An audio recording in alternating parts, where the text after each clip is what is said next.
한번 확인하겠습니다. 꿈동산 교회 어디 있어요? 손 한번 들어보실래요? 네, 우리 박수 한번 하겠습니다. 네. 자, 어린이교회 네, 축복합니다. 청소년교회, 네, 저기 젊은이교회는 산지사방으로 다 흩어져 있네요. 네. 자, 축복하겠습니다. 박수합니다. 제일 훌륭하게 잘 모여있는 믿음부가 있습니다. 우리 믿음부 손 한번 들어주시죠. 네, 축복합니다. 자, 여기 모인 우리 모두를 위해서 함께 감사의 박수를 부탁드립니다. 오늘은 세계 성찬주일입니다. 세계 성찬주일은 1935년대에 나치의 독일과 일본이 전 세계를 무대로 전쟁을 벌이고 있었고, 또 끔찍한 경제공황으로 인해서 온 나라가 어려울 때 하나님의 평화, 하나님의 위로를 우리 교인들이라도 누리고 세상에 전파하자 해서 미국 교회 지도자들이 제안을 했고, 그 제안이 점점 세계로 번져나가서 매년 10월 첫째 주일은 성찬식을 해서 해가 세계에서 제일 먼저 뜨는 피지섬부터 시작해서 24시간 동안 주님의 성찬 식탁이 온 세계를 돌아다니면서 세계를 평화로 물들이자 하는 취지에서 시작이 됐습니다. 여러분들이 오늘 이 예식에 참여한 것을 축하드리고 감사드리고 하나님께서 주시는 특별한 은혜가 함께하기를 기도드리겠습니다. 오늘 저희들은 골로새서 말씀을 대하고 있습니다. 골로새, 말의 어감이 이상합니다. 영어로 해도 골로사이, 별로 나아질 것도 없습니다. 근데 이 골로새라고 하는 것은 도시 이름이에요. 지난번에 우리가 배웠던 에베소에서 내륙 쪽으로, 터키에 있는 저 내륙 쪽으로 들어가는 곳에 있는 도시입니다. 거기에 있는 기독교인들에게 바울이 로마 감옥에서 편지를 쓰고 있습니다. 왜 편지를 쓰느냐? 골로새 교인들이 자기들이 무엇을 믿고 있는지 확실하게 알고 그 능력으로 어려움들을 이기며 살아가기를 원하기 때문입니다. 골로새서를 통해서 사도 바울이 특별하게 강조하는 개념인데, 이거는 외워두실 필요가 있습니다. 그건 바로 우주적인 그리스도라고 하는 개념입니다. 그리스도는 유대인만의 그리스도도 아니요, 예수를 믿는 사람만의 그리스도도 아니요, 온 우주를 주관하시고 온 우주를 구원하시는 그리스도시다 라고 하는 개념이고요. 또 하나는 그렇기 때문에 이 세상의 어떠한 어려움도 난관도 그리스도의 능력으로 이기지 못할 것이 없다라고 하는 것을 선언해 주는 것입니다. 그래서 골로새서를 읽으면서 여러분들이 오늘 우리는 읽지 않았지만 특별히 중요한 절구 하나를 읽기를 원합니다. 1장 11절, 골로새 111입니다. 그의 영광의 힘을 따라 모든 능력으로 능하게 하시며 기쁨으로 모든 견딤과 오래 참음에 이르게 하시고, 하나님이 영광의 힘을 우리에게 주신다는 것이고, 그 힘을 우리가 받으면 모든 능력으로 능하게 하셔서 이 세상의 모든 일들의 기쁨으로 견딤과 오래 참음을 갖도록 하신다 하는 말씀입니다.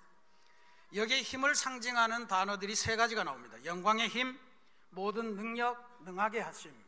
이 세 가지 단어가 있는데 사도 바울은 이 세 가지 단어를 사용하면서 헬라어로는 두 가지를 씁니다. 첫 번째, 영광의 힘, 그의 영광의 힘, 하나님의 영광의 힘을 쓸 때는 크라토스라고 하는 단어를 썼습니다. 그리고 뒤에 능력, 그리고 능하게 하심이라고 하는 것은 두나미스라고 하는 헬라어를 사용했습니다. 크라토스는 하나님에게만 적용되는 단어예요. 하나님의 능력, 그러니까 창조하시고 인생을 구원하시는 하나님의 능력을 이야기할 때 크라토스를 쓰고, 두나미스는 우리가 알고 있는 파워, 능력, 일반적인 것을 말합니다. 이 두나미스에서 다이너마이트라고 하는 아주 어마어마한 폭발물의 이름이 파생이 되었다라고 하는 것은 기억해 두시면 좋겠습니다. 그러니까 지금 바울이 이야기하는 것은 우리가 하나님에게 참여할 때 하나님께서 우리에게 하나님의 크라토스를 주시면 그것이 우리 안에서 두나미스를 발생시켜서 이 세상의 모든 일을 참게도 하고 견디게도 하고 기쁨으로 넘기게도 한다라고 하는 말씀입니다. 그러니까 오늘 성찬 예식을 저희들이 다 함께 참여했는데, 이 성찬에서 그리스도께서 우리에게 살과 피를 나누어 주신 것은 주님의 크라토스를 우리에게 주신 사건이다. 이걸 분명히 확신하시기를 바랍니다. 우리가 그 주님의 살과 피를 마셨으면 그 크라토스가 우리 안에 임했고, 이제는 우리 안에서 그것이 두나미스, 다이나마이트 같은 폭발력을 지닌 영적인 에너지가 되어서 우리로 하여금 이 세상을 넉넉하게 이기도록 만든다라고 하는 것이 바울의 권면의 말씀입니다. 바울은 우리가 성찬을 통해서 혹은 주님을 만나면서 하나님의 크라토스를 받는 이것을 뭐라고 표현하냐 하면, 오늘 우리가 봉독한 말씀 속에서 너희가 그리스도와 함께 다시 살리심을 받은 사건이라 이렇게 정리하고 있습니다. 우리 신앙생활이라고 하는 것은 날마다 그리스도와 함께, 그리스도의 십자가와 함께 우리의 옛 자아를 죽이고 그리스도의 부활과 함께 우리의 새로운 미래, 새로운 자아가 탄생하는 것을 의미합니다. 날마다 죽고 날마다 다시 태어나는 것입니다. 이것의 상징적인 예식이 성찬 예식입니다. 그러니 여러분, 우리가 신앙생활을 하면서 성찬 예식을 정말로 소중하게 여겨야 돼요. 우리가 하나님의 말씀은 영의 양식이다, 그래서 하나님의 말씀을 열심히 공부하고 하는데 성찬 예식 그럼 그거 천주교 거 아니야? 이러면서 다들 도망가시는데 안 됩니다. 하나님의 말씀을 공부하는 것이 무슨 알약 같은 걸로 우리의 영양을 공급하는 거라면, 성찬 예식은 풍성한 식탁을 가지고 정말로 아름다운 음식으로 우리의 몸을 돌보는 것이 성찬 예식이라고 할 수가 있습니다. 우리 감리교회 운동을 시작한 요한 웨슬리 목사님은 감리교회는 할 수 있는 대로 자주 성찬 예식을 가지고 성찬 예식에 절대로 빠지지 말아라 하는 권면의 말씀을 주셨습니다. 웨슬리의 역사를 보면요, 신앙생활 하다가 시험 든 사람, 신앙생활 하다가 게으른 사람, 교회 지각 자주 하는 사람, 속에 빠지는 사람, 이런 사람들에게는 벌을 내려요. 그 벌을 내리는데 벌이 뭐냐 하면, 당신은 앞으로 3주 동안 성찬에 참여할 수 없습니다. 이런 벌을 내려요. 성찬은 감리교인의 특권이라는 거예요. 감리교인이 하나님과 접속되는 아주 중요한 통로라고 하는 거예요. 이게 끊어지면 우리 인생이 얼마나 공허하겠습니까? 그러니까 여러분들이 성찬의 기회가 있을 때마다, 특히 우리 교회는 매월 초하루의 성찬 예식을 새벽에 거행합니다. 그 새벽에 거행하는 성찬 예식을 여러분이 놓치지 마시길 바랍니다. 적어도 최소한 한 달에 이날만큼은 내 자녀들을 깨워서 우리 가족이 주님의 살과 피로 새롭게 태어나는 역사를 맞이하겠다, 주님과 함께 다시 살리심을 입겠다라고 하는 결의로 성찬 예식에 참여하시기를 바랍니다. 성찬을 통해서 하나님의 크라토스가 우리 안에 들어오고, 그것이 우리 안에 두나미스를 형성시켜서 세상의 문제들, 세상의 마귀의 유혹들을 이기고 영적 전쟁에서 승리할 수 있는 파괴력을 우리에게 준다는 사실입니다. 바울은 이와 같은 은혜의 삶을 사는 사람들은 특별히 땅의 것을 생각하지 않고 하늘의 것을 생각하는 존재로 변화된다라고 하는 중요한 말씀도 우리에게 줍니다. 하나님의 능력을 받았기 때문에 우리가 이 세상 살면서 무엇을 먹을까, 무엇을 마실까, 무엇을 입을까, 이런 땅의 문제에 연연하면서 그걸 해결하기 위해서만 모든 시간과 정력을 다 쓰는 존재가 아니게 된다라고 하는 거예요. 이제는 우리가 하늘의 능력을 받았기 때문에 하늘의 뜻을 고민하고 하나님의 일을 함께 동력하고 하늘의 비전을 열어가는 그 일을 하다 보면 땅의 문제는 어느새 하나님이 다 해결해 주신 것이다 라고 하는 사람으로 변화된다는 이야기예요. 그러니 우리가 그리스도인 됐다고 하면서 모든 기도도 무엇을 먹을까, 무엇을 마실까, 무엇을 입을까, 내가 쓰는 모든 시간도 내 생존을 위해서, 내가 열정을 들여서 하는 모든 일들도 다 이 세상의 일들을 위해서 한다면 우리는 하나님의 능력을 올바로 발휘하지 못하는 어리석은 인생을 살아가는 셈입니다. 제가 새신교회에 부임하기 전에 네팔 선교 현지를 방문한 적이 있었습니다. 그때 네팔에서 우리를 안내하던 선교사님이 저희들로 고생했다고 하루를 네팔에 있는 치투안 국립공원이라는 곳으로 안내해줘서 하루를 쉰 적이 있었습니다. 그때 그 치투안 국립공원에 가서 정말로 집채만한 코끼리를 제 눈으로 여러 마리를 보았어요. 그게 뭐 하는 거냐면, 코끼리 위에다가 이렇게 좌석을 만들어서 성인이 한 5명 올라갑니다. 그렇게 올라가서 그 코끼리를 수풀 속으로 집어넣어요. 그럼 수풀 속에 코뿔소가 숨어 있는데 그 코뿔소를 찾아내고 코뿔소를 구경하고 오는 거예요. 그래서 그들을 고용하는데 제가 깜짝 놀란 것이 그 코끼리들을 수용하고 있는 우리였습니다. 코끼리들을 메어놓는 저거였어요. 근데 저 코끼리들이 새끼도 있고 하지만 굉장히 커요. 사진으로 저렇게 제가 직접 찍은 건데 저게 뭐냐 그러면 좀 가까이 가서 이렇게 보시면 저 코끼리 발에 쇠사슬이 묶여 있습니다. 저게 지금 저렇게 코끼리 발에 모여 있으니까 노끈처럼 보이죠. 제가 봤을 때는 이만한 쇠사슬이에요. 근데 코끼리가 어마어마하게 크니까 저게 코끼리 발에 정말로 노끈처럼 보이더라고요. 근데 저걸 다시 확대해 보시면 저 쇠사슬을 다시 어디다 묶었냐 하면 옆에 있는 가느다란 나무에다 묶어놨어요. 또 어떤 코끼리는 이렇게 돌멩이 바위돌이 박혀있는데 거기에다 이렇게 대충 얽어놨어요. 그런데도 불구하고 저 코끼리가 절대로 저 나무를 뽑는다든지 발에 힘을 줘서 쇠사슬을 끊는다든지 아무것도 하지 않고 저기만 뱅뱅뱅뱅 도는 거예요. 이렇게 가다가 줄이 탱탱하다 싶으면 다시 이렇게 방향을 틀어서 나무를 감싸고 돌아요. 거기 안내하는 분에게 물어봤습니다. 도대체 왜 저러냐고. 그래서 코끼리가 아주 희한하게 자기 힘을 안 쓴다는 거예요. 그래서 가다가 이렇게 발이 땡기면 그 자리에 머물러 서거나 다시 방향을 틀어서 풀어져 있는 방향으로 이렇게 돌린다는 거예요. 그러니까 묶여 있다는 사실을 알기 때문에 절대로 도망하지 못하는 순응하는 아주 순한 동물이다, 그렇게 알려주더라고요. 제가 저 코끼리를 보면서 하나님의 위대한 능력을 받았는데도 불구하고 자기가 어떤 존재인지도 모르고 이 땅의 문제에 매여서 무엇 먹을까, 오늘 무엇을 마실까, 오늘 뭘 입을까, 이런 문제로 골몰하는 우리 그리스도인의 연약한 모습을 깨닫게 되었습니다. 정말로 코끼리는 저거 한번 자기 힘으로 땡기고 나가면 줄이 끊어지든지 나무가 뽑히든지 바위가 뽑히든지 하는 간단한 문제예요. 그런데 못 가요.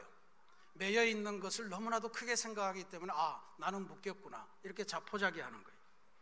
하나님께서 주시는 능력을 믿고 하늘의 것을 생각하고 천국의 소망을 두면 이 세상에 두려워하거나 매여 있을 필요가 전혀 없는데도 불구하고 하늘을 보지 못하기 때문에 땅을 바라보면서 나를 묶고 있는 것이 영원할 것이다, 그렇게 생각해서 스스로 포기하고 저 큰 놈이, 저 집채만한 놈이 조그만한 줄에, 조그만한 나무에 매여서 일생을 허비하고 있더라, 이런 이야기.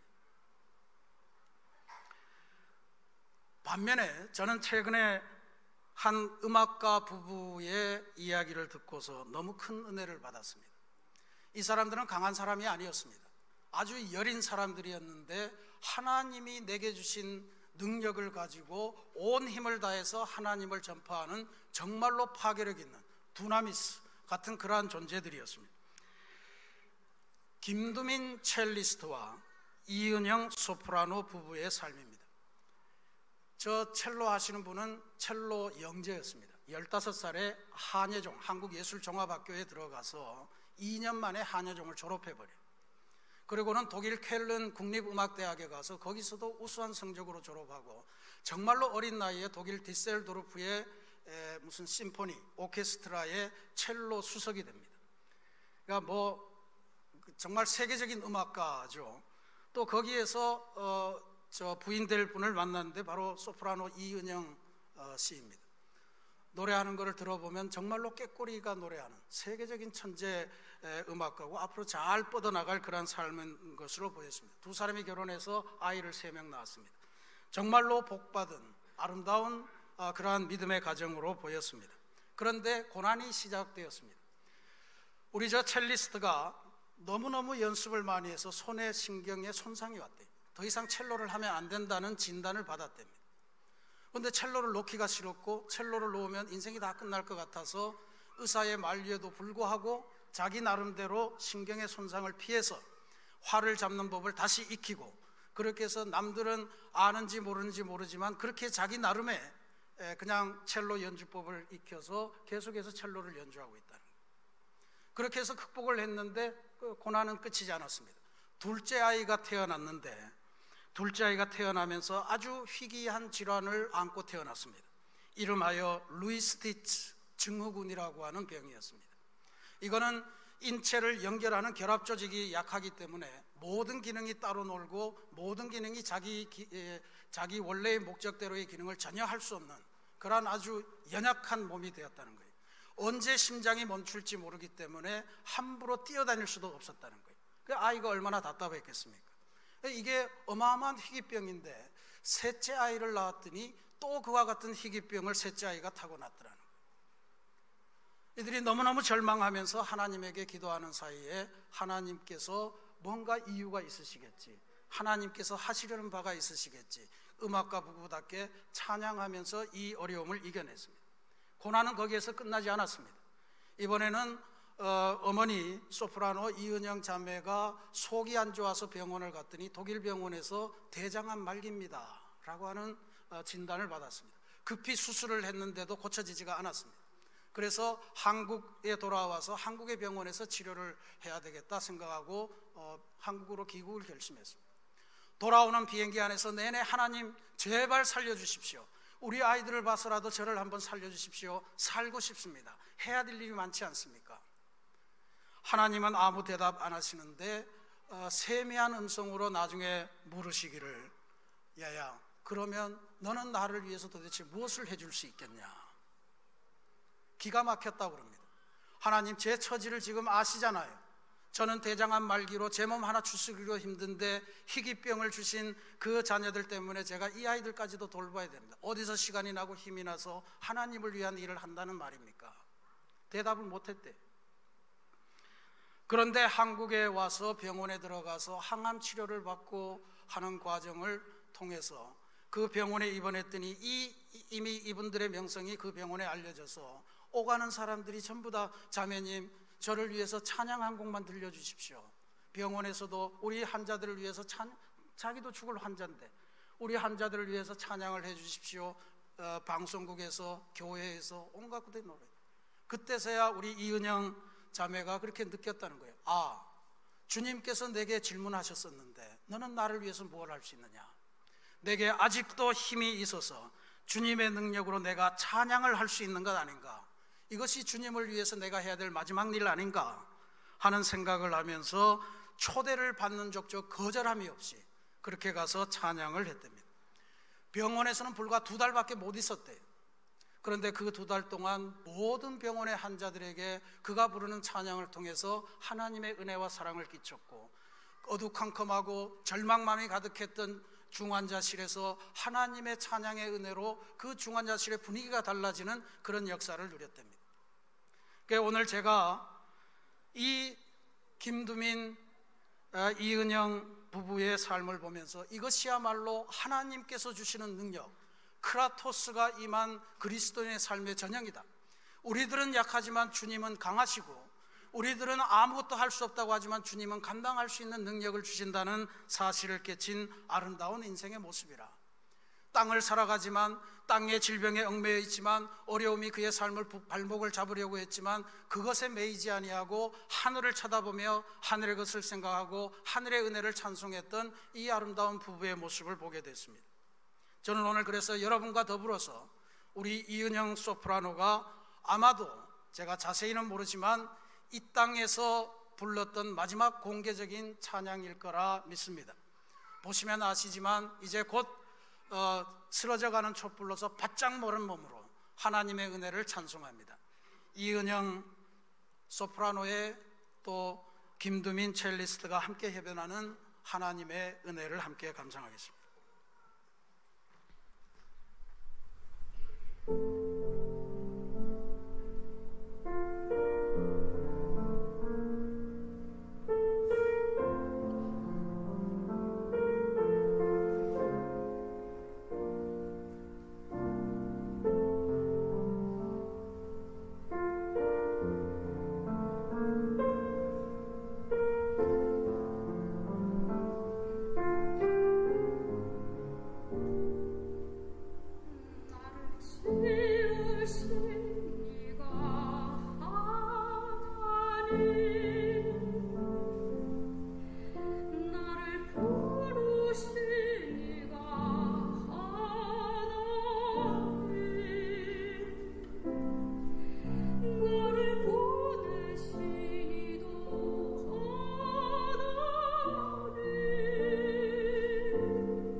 하나님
정말 노래 한 곡 부르는데 온전히 서서 부를 수 없어서 중간에 앉아가면서 부르고 있습니다.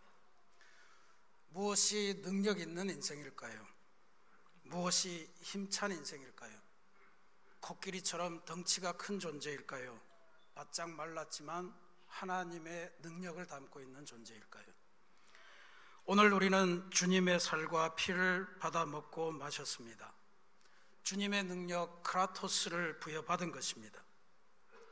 여러분, 집채만한 등치를 지녔지만 노끈 같은 쇠사슬에 매여 있어서 어쩔 수 없다고, 가녀린 나무 기둥에 매여서 내게는 한계가 많다고 그저 땅의 것만 바라보는 그런 인생으로 살아가시겠습니까?